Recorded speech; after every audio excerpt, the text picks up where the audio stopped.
இன்னைக்கு நம்ம பார்க்க போகிற படம் பிரேசில் வரலாறுல ஒரு கரை படிந்த ஆழமான மன உளவியலுடன் படம் பிடிச்சு காட்டியிருக்கிற இயக்குனர் ஹெக்டர் பாபின்கோவின் கரந்திரு படத்தை தான் நம்ம பேச போகிறோம். இது வெறும் சிறைச்சாலை படம் மட்டும் இல்லை, சாவோ பெலோவில் நடந்த கொடூரமான கரந்திரு சிறைச்சாலையில் நடந்த படுகொலை பற்றி இந்த படம் பேசியிருக்கு. அந்த சிறைச்சாலையில் வாழ்ந்த ஆயிரக்கணக்கான கைதிகளை அவங்க வாழ்க்கையை ஒரு உண்மைக்கு நெருக்கமாக இருந்து படம் பிடிச்சி காட்டின மாதிரி தான் அந்த படத்தை எடுத்திருக்காங்க. ஆக்சுவலாக படம் ஆரம்பிக்கிறப்பே பார்த்தீங்கன்னா கிட்டத்தட்ட 3500 4000 கைதிங்க மட்டும்தான் அடைக்க முடியும் அந்த சிறைச்சாலையில். ஆனால் அங்கே 8000 கைதிகளை அடைச்சிருக்காங்க. அதுவே நமக்கு பயங்கர சாக்காக இருக்கும். டாக்டர் டிரேசியோ வரேன் இவர்கிட்ட தான் அந்த படம் ஆரம்பிக்குது. இவர் இந்த சிறைச்சாலைக்குள்ள எய்ட்ஸால் பாதிக்கப்பட்ட மக்களை பார்க்கறதுக்காகவும் அவங்களுக்கு சிகிச்சை அளிக்கிறதுக்காக தான் வராரு. அவரு இங்க நடந்த சம்பவத்தை பற்றியும் அவங்களுடைய வாழ்க்கையை பற்றியும் அவரு எழுதின புத்தகம் தான் இந்த படமா வந்திருக்கு. ஹெக்டர் பாபின்கோ டைரக்டர், இந்த படத்தை டைரக்டர். இவரு இந்த படத்தை உண்மையா இருக்குன்றதுக்காக முன்னாள் சிறை கைதிகளை இந்த படத்தை நடிக்க வச்சிருக்காரு. கரந்திரு சிறை சம்பவத்தில் நடந்த பாதிக்கப்பட்ட கைதிகளை கூட வச்சுட்டு அவங்க ஆலோசனையும் கேட்டிருக்காரு. அதுக்கப்புறம் உண்மையான சிறைச்சாலையில் தேர்ந்தெடுத்து அங்க வந்து ஷூட் பண்ணியிருக்காரு அவரு. ஏன்னா அந்த படம் வந்து அவ்வளோ உண்மையா இருக்கணும், நடந்த விஷயத்த உலகத்துக்கு தெரியணும், அதுல எந்த விதமான பூச்சி இருக்கக்கூடாது, 100% அப்படியே இருக்குன்னு சொல்லிட்டு இந்த படத்தை அவர் வந்து எடுத்திருக்காரு. அந்த சிறைச்சாலையோட வெப்பம், அழுக்கு, அந்த சூழ்நிலை இதெல்லாம் வந்து ரியாலிட்டியா நமக்கு அது கடத்திருப்பார் படம் பார்க்குறப்ப. இந்த படம் முடிகிறவரையும் பார்த்தீங்கன்னா நம்ம வந்து அந்த சிறைச்சாலைக்குள்ள பயணம் பண்ண மாதிரி தான் இருக்கும், சிறைச்சாலைக்குள்ளேயே இருந்த மாதிரி தான் இருக்கும் நமக்கு. ஒரு பக்கம் அந்த சிறைச்சாலை பார்த்தீங்கன்னா இப்படி சிறைச்சாலைலாம் இருக்குமான்னு நான் இப்போ தான் பார்க்குறேன். நான் கடைங்க இருக்கு, உள்ள வந்து அவங்களுக்கு இன்னும் ஒவ்வொருத்தருக்கும் ஒரு டிவி இருக்கு. அதாவது டாக்டர் வந்து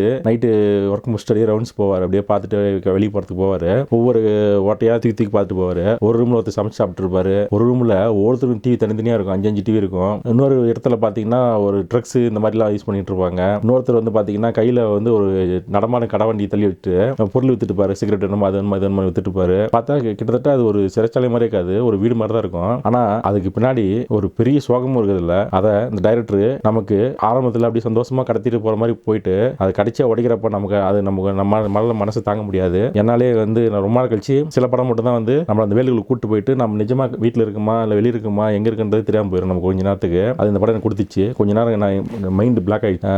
நான் வெளியே வரதுக்கே ரொம்ப கஷ்டப்பட்டேன். அந்த அளவுக்கு வந்து எனக்கு ஒரு மாதிரி டிஸ்டர்பன்ஸான ஒரு படம் தான் அது. அதுவும் எந்த அளவுக்கு இந்த படத்தில் ஒரு சீன் வந்து உண்மை தம்பி, அதாவது எல்லாமே உண்மையாக தான் இருக்கும். எனக்கு அதில் ஒரு சில விஷயம் பிடிச்ச விஷயம் என்னன்னா, ஒருத்தர் டாய்லெட்டில் வந்து ட்ரக்ஸ் வந்து மறைச்சி வைப்பாரு. அதில் வந்து கை உள்ள வரப்ப ஒரு எலி கடிச்சு அவர் கையோடு சேர்த்து வரும். அதோட ஹாஸ்பிட்டல் போவார். அதெல்லாம் பார்க்குறப்ப நமக்கு நம்ம உண்மையாக சிறைச்சாலையில் தான் இருக்கும், நம்ம இவங்க கூட தான் பார்த்துட்டு இருக்கோம் அப்படின்ற மாதிரி தான் நமக்கு இருக்கும். ரொம்ப லைவான படம், எங்கேயுமே சினிமா தனமே இருக்காது.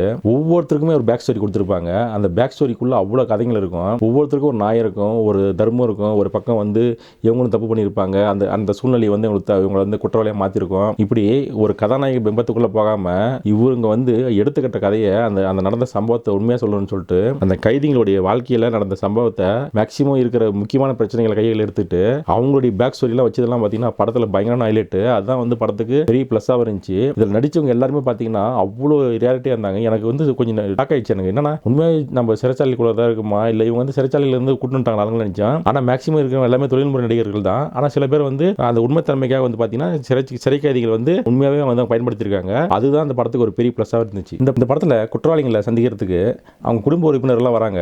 அதுக்குன்னு அவங்களுக்கு டேபிள்ஸ் எல்லாம் போட்டு தனித்தனியாக அவங்களை உட்கார வச்சு அவங்க பேசுறதுக்குலாம் நிறைய ஒரு செட்டப்லாம் பண்ணி ஏதோ பார்த்தீங்கன்னா ஒரு ஹோட்டல்ஸ் மாதிரி சிஸ்டமாக இருக்கும்.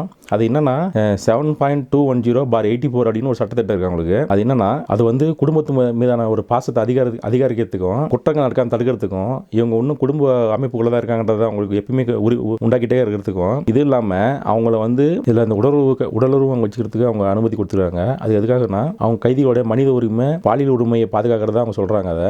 அது இல்லாம குடும்ப உறவுகளை பேணுவதற்கும் மன அழுத்தத்தை குறைக்கிறதுக்கும் இது வந்து உதவுன்னு சொல்லி அந்த சட்டத்திட்டத்தை சொல்லுது. ஆனா இவ்வளவு போட்டவங்க இன்னொன்னையும் போடுறாங்க. என்னன்னா எப்பயுமே இந்த உலகத்துல எல்லா நாட்டிலுமே சரி சட்டத்தை போட்டவங்க தான் சட்டத்தை எப்பயுமே மீறுவாங்க. பாதிக்கப்படுறது அப்பாவி மக்கள் தான். ஒரு கட்டத்துக்கு அப்புறம் அப்பாவி மக்களே அந்த சட்டத்தை கையில் எடுத்தாங்கன்னா அப்படி ஒரு சம்பவம் அந்த நாட்டில் நடந்திருக்கு. அது என்னன்னா இந்த கரந்திரு சம்பவத்துக்கு அப்புறம் PCC அப்படின்னு ஒரு அமைப்பு ஆரம்பிச்சிருக்காங்க. அந்த அமைப்பு என்னன்னா அவங்க வந்து ஒரு ஆர்கனைஸ்டு கிரைம் சிண்டிகேட். இவங்க யாருன்னு பார்த்தீங்கன்னா அந்த கரந்திரு சம்பவத்தில் பாதிக்கப்பட்டு இறந்தாங்கல்ல மக்கள், அந்த கைதிகள் அவங்களுடைய உறவினர்கள், நண்பர்கள், அந்த கைதி அந்த சிறைச்சாலைக்குள்ள இருந்தவங்க சேர்ந்து என்ன பண்ணியிருக்காங்கன்னா ஒரு சிண்டிகேட் ஆரம்பிச்சிட்டாங்க. ஆரம்பிச்சு இனிமேல் சிறை அதிகாரிகளுடைய கொடுமைக்கு பதிலடி கொடுக்கறதுக்காகவும் சிறை அதிகாரிகள்கிட்ட அவங்களை பாதுகாக்கிறதுக்காகவும் இனிமேல் வருங்காலத்தில் இது மாதிரி சம்பவம் நடக்கூடாதுன்றதுக்காகவும் இந்த அமைப்பை அவங்க ஆரம்பிச்சிருக்காங்க. ஆனால் காலப்போக்கில் இது வந்து உலகம் ஃபுல்லாக பல இடத்துல பரவி இருக்கு. அதுவும் முக்கியமாக பார்த்தீங்கன்னா கொலம்பியா, வெனிசுலா, பொலிவியா போன்ற நாட்டில் வந்து இந்த பிசிசி ஆக்ட் அவங்க அந்த சிண்டிகேட் அமைப்பு இன்னுமே ஸ்ட்ராங்காக நிறைய ஜெயிலில் வச்சிருக்காங்க. அவங்க இன்னும் அது செயல்பட்டு தான் இருக்குது. இவங்க வேலையை ஆயுதம் கடத்துறது, ஆட்கடத்துறது, அங்கேயே கொள்ளடிக்கிறது, இந்த மாதிரி குற்ற செயலை ஈடுபட்டு தான் இருக்காங்க. இவங்க இதை வச்சு அந்த ஜெயிலுக்குள்ள இருக்கிறவங்களுக்கு இவங்க வந்து சிண்டிகேட் மாதிரி இருந்து அவங்கள வந்து பாதுகாக்கிறது தான் இவங்களோட வேலையை வச்சிருக்காங்க. அவங்க இந்த படுகொலை முடிவில் கிட்டத்தட்ட 110 பேர் கொல்லப்பட்டாங்க. ஒரு காவல்துறை அதிகாரி கூட யாருக்குமே காவல்துறை சார்ந்த யாருக்குமே எந்த விதமான அடியும் இல்லை, யாரும் இறக்கவும் இல்லை. ஏன்னா ஆப்போசிட்ல நின்று அத்தனை பேரும் எந்த விதமான வெப்பன்ஸ் இல்லாமல் நிராயுத பண்ணி தான் நின்றுருக்காங்க. அவங்க நிற்க வச்சிருக்காங்க. அவங்க வந்து அதிகாரத்தின் வெறிச்சையில் அவங்க மேலே காட்டியிருக்காங்க. கொடுமையாக அவங்களை கொண்டு இருக்காங்க. இந்த மாதிரி படத்தை நீ டைரக்டரோட எடுக்கவே முடியாது. இந்த மாதிரி படத்தை நான் இப்படி ஒரு படத்தெல்லாம் பார்த்து எவ்வளோ வருஷம் ஆச்சுன்னு நினைக்க தெரியல. ஏன்னா நான் நிறைய படம் பார்க்குறேன். ஆனால் இந்த மாதிரி படத்தெல்லாம் நான் ஒரு ரேர் மூவிஸாக தான் சொல்லுவேன். இதை இன்னொரு டைம் கூட பார்க்க நினைக்கிறேன் அந்த படத்தை. முக்கியமாக இந்த படம் தமிழில் வந்த விருமாண்டி, வடச்சென்னை, சொர்க்கவாசல் இந்த படத்தில் ஞாபகம் வச்சு கண்டிப்பாக இவங்களாம் அந்த படத்தை வந்து இன்ஸ்பயர் ஆயிருக்காங்க நல்லா தெரியுது. ஆனால் சொர்க்கவாசல் படம் இந்த படத்தை பார்த்து ரொம்பவே இன்ஸ்பயர் ஆயிருக்காங்க நல்லாவே தெரியுது. டைரக்டர் வந்து பார்த்தீங்கன்னா ரொம்ப இன்ஸ்பயர் ஆயிருக்காரு இந்த படத்தை பார்த்து. படம் குற்றத்தை நியாயப்படுத்தல, குற்றவாளிக்குள்ளே இருக்கிற அந்த மனிதத்தை அது வெளியே கொண்டாட ட்ரை பண்ணுது இந்த படம். அதுதான் அந்த படம் நான் பார்க்குறேன். நான் பொதுவாகவே ரத்தத்தில் இருந்தும் கொலைகளில் இருந்தும் அசிங்கத்திலும் இருந்தும் தான் ஜென் நிலை பிறக்கிறது. இந்த படமே நான் ஒரு தத்துவமாக தான் பார்க்குறேன். நான் உண்மையாகவே ரொம்ப நாள் வச்சு ரொம்ப கண்காணிக்க பார்த்த படம் அந்த படம். ஒவ்வொரு கேரக்டருமே அவங்க அவ்வளவு வந்து முக்கியத்துவம் கொடுத்துருக்காங்க. நடித்தவங்க காலம் கடந்தும் இதை பேசணும்னு சொல்லிட்டு அவ்வளோ இயல்பாக நடிச்சிருக்காங்க. இதில் அவ்வளோ உலகம் இருக்குது, அவ்வளோ கதைங்க இருக்குது. ஒவ்வொருத்தர் கதையுமே தனித்தனி படமாக பண்ணலாம். படமே ஒரு உயிரிழந்த படம் தான். நீங்கள் வந்து அவ்வளோ ஒரு முக்கியமான படமாக நான் பார்க்குறத கண்டிப்பாக இந்த படம் பாருங்கள். இந்த படம் ரொம்ப நாளாக பார்க்கணும்னு நினச்சிருந்தேன். கடைசியாக இந்த படத்தை நான் ஒரு மைண்ட் செட்டப்போட பார்க்கணும்னு நினச்சி தான் பார்த்து ரொம்பவே மன ரீதியாக பாதிக்கப்பட்டேன். உண்மையாகவே சொல்லப்போனால் சில இடத்துலலாம் நமக்கு நம்மளும் அந்த ரத்தத்தில் வந்து நினைஞ்சிட்ட மாதிரி தான் எனக்கு தோணுச்சு. எனக்கு கண்டிப்பாக இந்த படம் பாருங்கள். ரொம்ப முக்கியமான படம். நானே 22 வருஷத்தை வேஸ்ட் பண்ணுறேன்னு ரொம்ப வருத்தப்பட்டேன். நீங்களும் இதுக்காக வேஸ்ட் பண்ணாதீங்க. கண்டிப்பாக இந்த படம் பாருங்கள், பார்த்துட்டு சொல்லுங்கள்.